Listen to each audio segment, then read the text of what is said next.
क्या आपको पता है कि प्रकाश की गति का माप कैसे किया जाता है? शताब्दियों से साइंटिस्ट्स को लाइट की गति को खोज करने के लिए प्रेरित किया गया है। 17वीं शताब्दी में डैनिश खगोलज्ञ ओले रोमन ने एक अद्भुत खोज की जिसने इस गति को सटीकता से मापने के रास्ते की राह खोली। रोमन ने ध्यान दिया कि जुपिटर के चंद्रमाओं के सूर्य ग्रहणों का समय अर्थ के स्थान पर आधारित जटिल दिखता है। उन्होंने समझा कि यह इसलिए है क्योंकि लाइट के लिए समय यात्रा करने में समय लगता है, और जब अर्थ जुपिटर के पास आती है या दूर जाती है, तब प्रकाश को पहुंचने के लिए कम या अधिक समय लगता है। केयरफुली इन सूर्य ग्रहणों को देखकर और समय निर्धारित करके रोमन को लाइट की स्पीड का अनुमान लगाने में सफलता मिली और उन्होंने फिजिक्स में ऐतिहासिक महत्वपूर्ण योगदान किया। कुछ रोचक तथ्य। प्रकाश की गति वैक्यूम में लगभग 299,792,458 मीटर प्रति सेकंड होती है।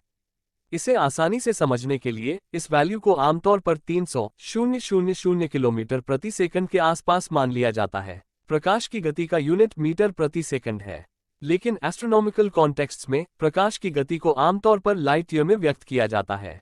एक प्रकाश वर्ष उस दूरी को दर्शाता है जिसे प्रकाश एक साल में यात्रा करता है, और वो हैरतअंगेज दूरी है जो लगभग 9.461 ट्रिलियन किलोमीटर होती है।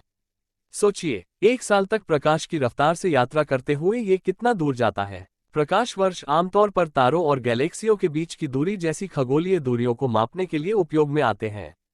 यह एक रोचक तथ्य है कि इन मापों में प्रकाश की यात्रा को मापनीय मात्राओं में प्रस्तुत किया जाता है।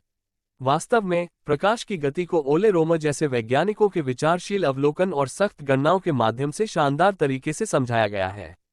ये अद्भुत दिमाग ने प्रकाश की गति के रहस्यमयी स्वभाव पर प्रकाश डाला है, जिससे विज्ञान के इतिहास में अविस्मरणीय प्रभाव छोड़ गए हैं। यदि आपको यह विषय रोचक लगा, तो और रोचक विज्ञान एक्सप्लेनेशंस के लिए हमारे चैनल यूनिवर्स डिस्कवरीज को लाइक, शेयर और सब्सक्राइब करें।